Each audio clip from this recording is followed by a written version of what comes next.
찬송가 455장으로 함께 찬양하겠습니다. 찬송가 455장입니다.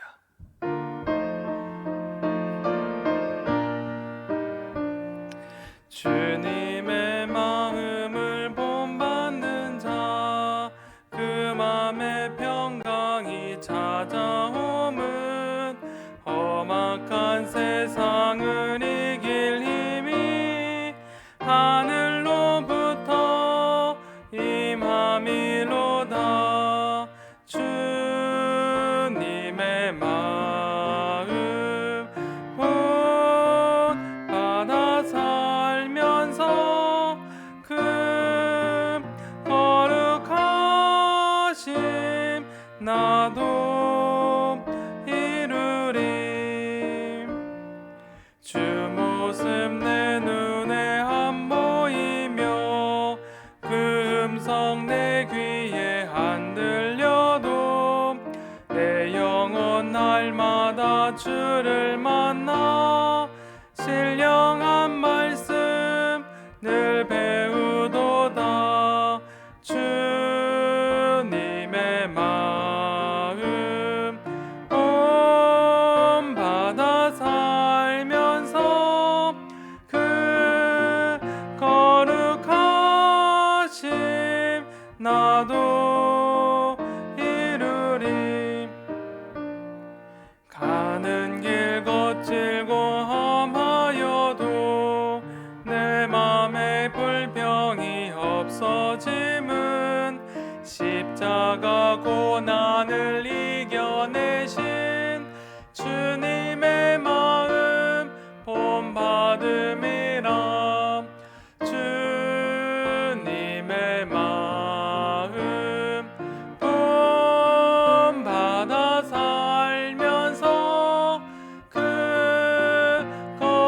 거룩하심 나도 이루리.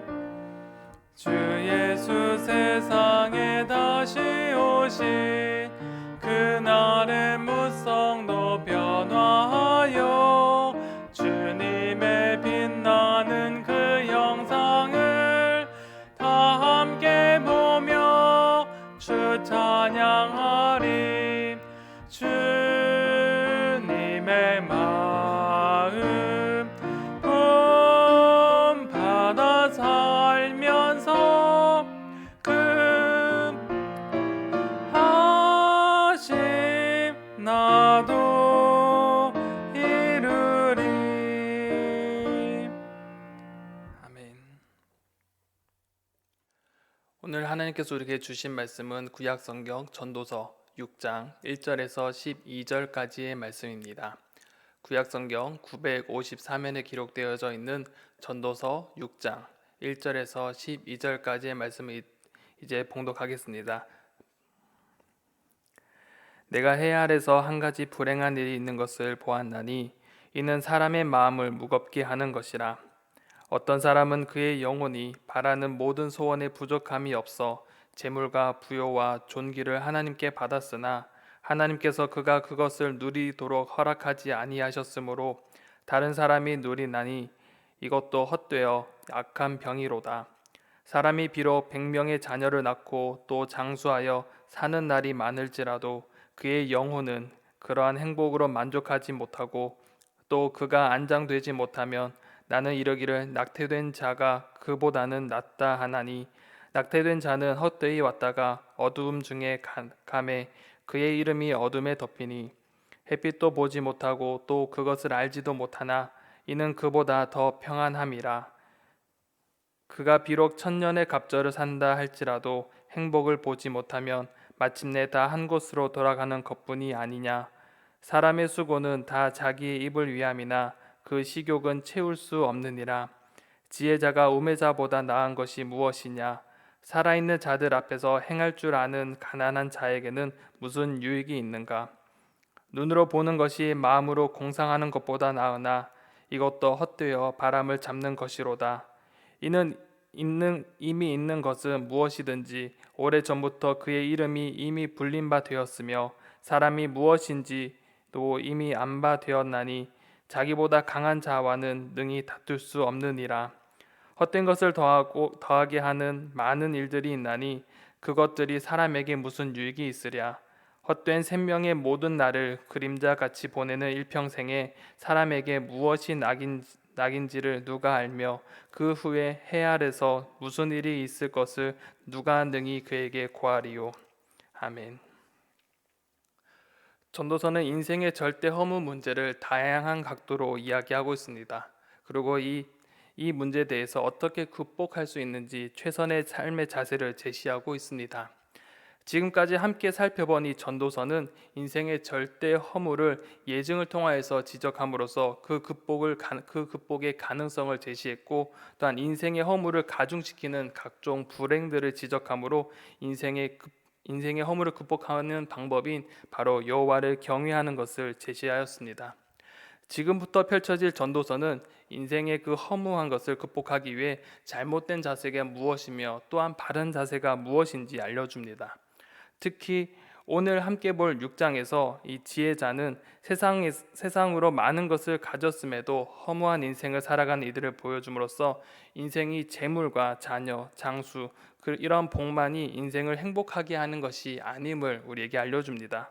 더 나아가 인간은 한계가 있는 존재로서 인간이 스스로 노력하더라도 행복해질 수 없음을 오늘 가르쳐주고 있습니다. 그렇다면 어떻게 해야 사람이 행복한 인생을 살 수 있는지 오늘 전도자의 말을 통해 함께 살펴보고자 합니다. 오늘 본문은 크게 세 단락으로 나뉘어져 있습니다. 오늘 본문은 1절에서 6절에서 보면 자족 없는 재물의 무익함에 대해서 이야기합니다. 그리고 두 번째 단락에서는 이 채울 수 없는 인간의 헛된 욕망과 인생의 허무함에 대해서 7절에서 9절까지 말하고 있습니다. 그리고 마지막 세 번째에는 피조물의 한계, 즉 인간의 한계를 이야기함으로써 어떻게 살아가는 것이 행복한 인생인지에 대해서 이야기해주고 있습니다. 이제 단락별로 자세하게 알아보겠습니다. 첫 번째 단락은 자족 없는 재물의 무익함에 대해서 이야기하고 있습니다. 전도자는 이 땅에서 한 가지 불행한 일, 즉 이 땅의 패단에 대해서 보았고, 또한 이것은 사람의 마음을 무겁게 한다고 이야기함으로써 특히 이 재물과 부, 장수와 다산 등 이런 풍성한 하나님의 은혜를 받았음에도 불구하고 인생을 누리지 못하는 인생의 허무함에 대해서 깊은 탄식을 하고 있습니다. 먼저 이 재물과 부요와 존귀를 받는 사람에 대해서 우리 함께 살펴보겠습니다. 2절에 보면 어떤 사람은 그의 영혼이 바라는 모든 소원에 부족함이 없어 재물과 부요와 존귀를 하나님께 받았으나 하나님께서 그가 그것을 누리도록 허락하지 아니하셨으므로 다른 사람이 누리나니 이것도 헛되어 악한 병이로다 라고 말하고 있습니다. 이 사람은 하나님께로부터 참 많은 복을 받았습니다. 성경에 보면 부족함 없이 그가 원하는 것을 다 이루어졌다고 했고, 또한 너무 풍족하게 재물과 부요, 존귀를 하나님께 받았다고 설명합니다.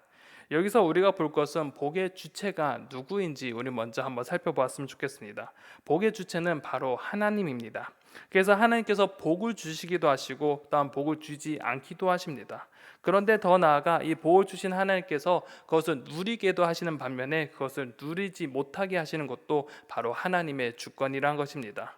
오늘 본문에서는 하나님께 복을 받았지만 이 사람은 하나님께서 이 복을 누릴 수 없게 하셨다고 기록하고 있습니다.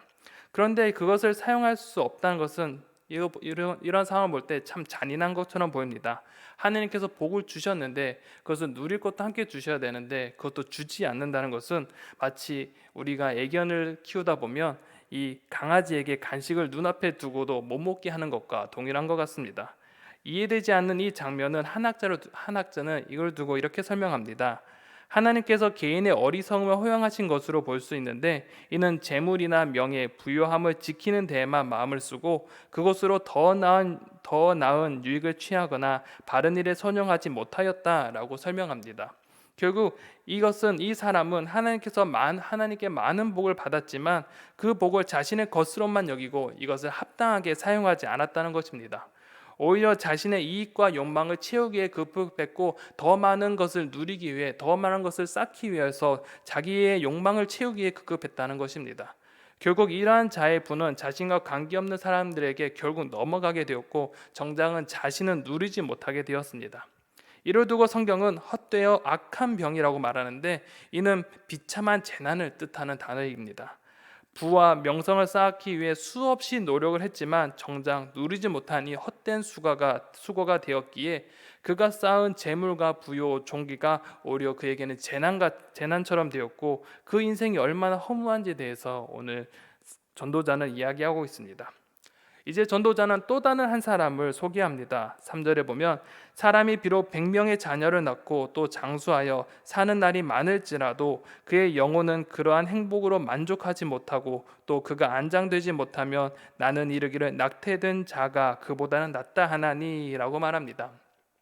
전도자는 두 번째 사람은 바로 장수와 다산의 복을 받은 사람이라고 소개합니다. 당시 다산과 장수는 하나님께서 주시는 복으로 여겼는데 이 사람 또한 하나님의 큰 복을 받은 사람입니다. 그러나 이 사람 또한 그 삶에 만족하지 못하였고 그의 마지막이 안장되지 못하였다라고 기록합니다.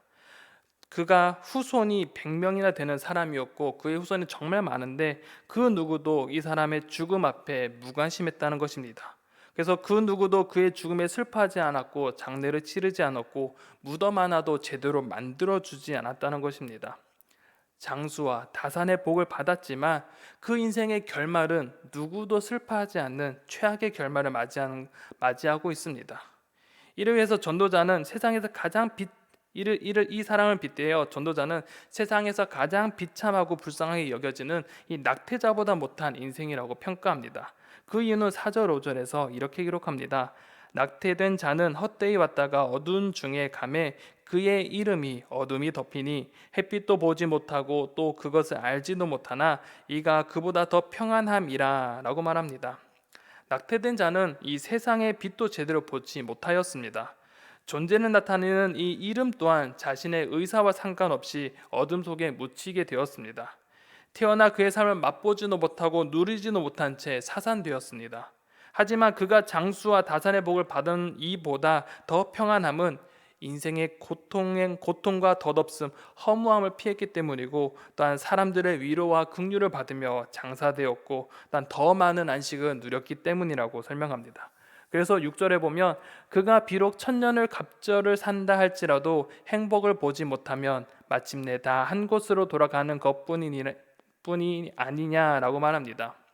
장수의 복을 받아 이 천년을 갑절로 이 2배로 산다고 하더라도 그 인생이 행복하지 못하고 그 인생의 즐거움을 누리지 못하면 그 시간은 그냥 인생의 시간만 흐를 뿐이지 그 인생은 아무 의미도 없음을 말하고 있습니다.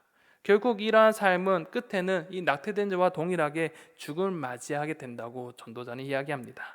결론적으로 볼 때 이 두 사람의 인생은 누구나 부러워할 만한 복을 받았지만 이 주신 복은 누리지 못했던 사람들입니다.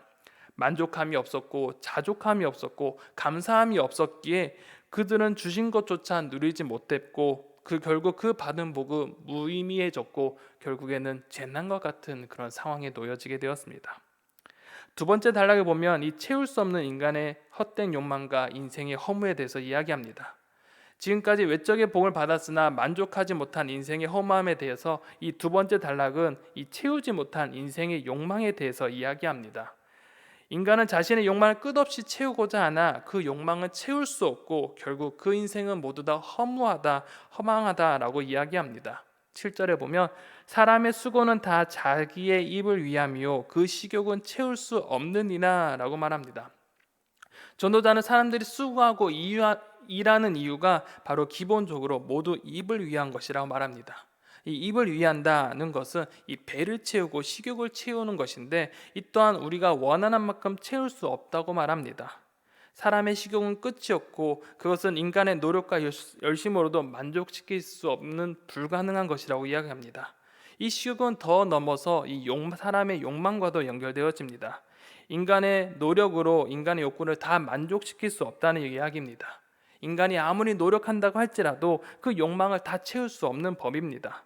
그러나 이러한 현실은 지혜자나 우매자나 동일한 상황에 놓여 있습니다. 8절에 보면 지혜자가 우매자보다 나은 것이 무엇이냐 살아있는 자들 앞에 행할 줄을 아는 가난한 자에게는 무슨 유익이 있는가 라고 합니다. 지혜자나 우매자나 기본적으로 인간의 이 욕망을 만족시킬 수 없기에 결국 인간의 노력으로는 인생을 만족시킬 수 없다는 것입니다. 그렇게 이 둘의 인생 모두가 허망한 것은 동일하다는 것입니다. 또한 가난한 자가 인생의 올바른 행위를 안다고 하더라도 그 내면에 감추어져 있는 인간의 욕망은 존재하기에 지혜자나 우매자나 가난한 자나 부한 자나 이 겉은 다를 뿐 근본적으로는 다를 것이 없다고 오늘 이 전도자는 말합니다. 그리고 9절에 보면 눈으로 보는 것이 마음으로 공상하는 것보다 나으나 이것도 헛되어 바람을 잡는 것이로다라고 합니다. 여기서 마음으로 공상하는 이것은 자기 욕심을 쫓아 가질 수 없는 것을 찾아 헤매는 것인데, 이러한 것보다 눈에 보이는 현실을 쫓아 살아가는 것이 더 좋다고 합니다. 하지만 이 욕심을 쫓아가는 삶이나 현실을 따라 살아가는 삶이나 모두 헛될 뿐 아니라 바람을 잡으려 하나 하나도 잡을 수 없는 것처럼 이 모든 것이 헛된 노력일 뿐이라고 전도자는 오늘 우리 가운데 알려주고 있습니다. 전도자는 인간의 욕망은 누구에게나 있는 것이며 또한 이것을 채우고자 하면 끝이 없음을 우리에게 알려주고 있습니다. 인간이 아무리 욕망을 채우기 위해 노력을 하나 그 노력과 수고를 통해 욕망은 채워지지 않습니다. 결국 이러한 인생은 허무할 뿐이라고 우리에게 알려주며 가르쳐주고 있습니다. 마지막으로 세 번째 단락에서는 이 피조물의 한계, 이 사람의 한계에 대해서 이야기합니다. 전도자는 지금까지 외적인 부와 명예를 끝없이 축적하려는 사람의 그 내적 욕망과 함께 인간의 내적 욕망이 끝이 없이 채우려고 하는 그 인생의 허무함에 대해서 이야기한 후에 이제 인간의 한계에 대해서 이야기합니다. 이를 통해 하나님을 언급하지 않지만 은연중에 이 하나님을 생각나게 합니다. 10절에 보면 이미 있는 것은 무엇이든지 오래전부터 그의 이름이 이미 불린 바 되었으며 사람이 무엇인지도 이미 안 바 되었나니 자기보다 강한 자와는 능히 다툴 수 없느니라 라고 합니다. 전도자는 세상에 존재한 모든 것이 이미 그 이름이 불려졌다고 합니다. 이는 이 땅에 존재했던 것 그 이전에 어떤 이가 이미 존재했고 이들에게 이름을 부여함과 동시에 사람 또한 이에게 안바가 된다고 말합니다. 더 나아가 이 존재는 사람보다 더 크고 강한 이로서 사람들이 이와 다툴 수 없는 존재라고 말합니다. 여기서 전도자는 이 하나님이라는 단어를 사용하지 않았지만 분명 하나님께서 피조물을 창조하시고 사람을 만드심으로 그가 모든 것을 아시는 분임을 염두에 두고 있습니다. 하나님께서 이 땅의 모든 것을 창조하셨고 그의 섭리 아래 두셨기에 피조물은 창조주의 섭리에 따를 수밖에 없고 그 창조주의 섭리에 다툴 수 없으며 불평하거나 따르지 않을 수 없다는 것입니다. 그래서 11절은 헛된 것을 더하게 하는 많은 일들이 있나니 그것들이 사람에게 무슨 유익이 있으랴라고 합니다. 여기서 헛된 것을 더하게 하는 많은 일이라는 것은 바로 인간의 염려와 실망, 이 불만과 이해할 수 없는 이 하나님의 섭리 등에 대해서 불평하고 대항하는 것입니다. 피조물인 이 인간이 아무리 하나님의 섭리에 대해 불평하며 염려와 불만을 늘어놓는다고 하고 또한 염려와 불만을 늘어놓아도 이 유익이 없고 오히려 허무함만 가중될 뿐입니다. 결국 사람의 인생은 사람 스스로 해결하는 지혜가 없고 그 누구도 해결할 수 없음을 오늘 말해주고 있습니다. 그리고 마지막 12절에서 헛된 생명의 모든 날을 그림자같이 보내는 일평생에 사람에게 무엇이 낙인지를 누가 알며 그 후에 해 아래에서 무슨 일이 있는 것을 누가 능히 그에게 고하리요 라고 합니다. 사람의 인생은 사람에게 달려있지 않습니다. 해가 비추는 방향에 따라 그 그림자가 바뀌는 것처럼 이 사람의 인생은 자기의 뜻대로 좌지우지 되는 것이 아니라 이 전능하신 하나님께서 그 빛을 비추는 것에 따라 그림자가 달라지는 것 같이 그런 인생이 바로 인생이라는 것입니다. 그렇게 인간 스스로가 그 생의 주관자로 살아간다며 그의 인생은 헛된 날을 보낸다고 오늘 전도자는 우리에게 알려줍니다. 그러한 인생의 답은 결국 사람에게서 구하여도 그 답을 구할 수 없다고 또한 말하고 있습니다. 인간의 한계를 알고 인간 중심이 아니라 인간을 만드시고 이 땅을 주관하시는 존재의 그 섭리, 즉 하나님의 섭리에 따라 살아가야 함을 오늘 전도자는 우리에게 알려주고 있습니다. 사랑하는 우리 성도 여러분, 전도자는 오늘 본문을 통해 허무한 인생은 어떠한 것인지 보여주고 있습니다. 외적인 복을 받았어도 그 욕망으로 행복을 누리지 못한 인생과 끝없이 욕망을 채우려 하는 허무한 인생, 그리고 피조물인 인간의 한계를 인정하지 않는 그 인생의 허무함을 우리에게 알려주고 있습니다. 결국 인간은 재물이나 외적 환경이나 이 욕망이 우리를 행복하게 하는 것이 아니라, 또한 결국에는 인간의 이러한 모든 것들이 우리를 행복하는 것이 아니라고 우리에게 알려주고 있습니다. 인생의 행복은 이런 외적이며 내적인 욕망이 아니라 인간의 그 무지하고 한계가 있음을 알고 하나님께 주신 것을 즐거워하며 또 만족하며 하나님의 섭리에 순종하며 살아가는 것이 참된 행복인 것을 우리에게 가르쳐 주고 있습니다. 결국 행복을 한마디로 표현한다면 이 송경민 목사의 그 행복의 가사에 나온 것처럼 하나님의 자녀로 살아가는 것, 그것이 바로 행복입니다. 오늘 우리의 하루가 이러한 삶이 되어지길 소망합니다. 우리의 한계를 인정하며 겸손히 하나님의 뜻을 구하며 살아가는 그런 하루가 되길 소망합니다.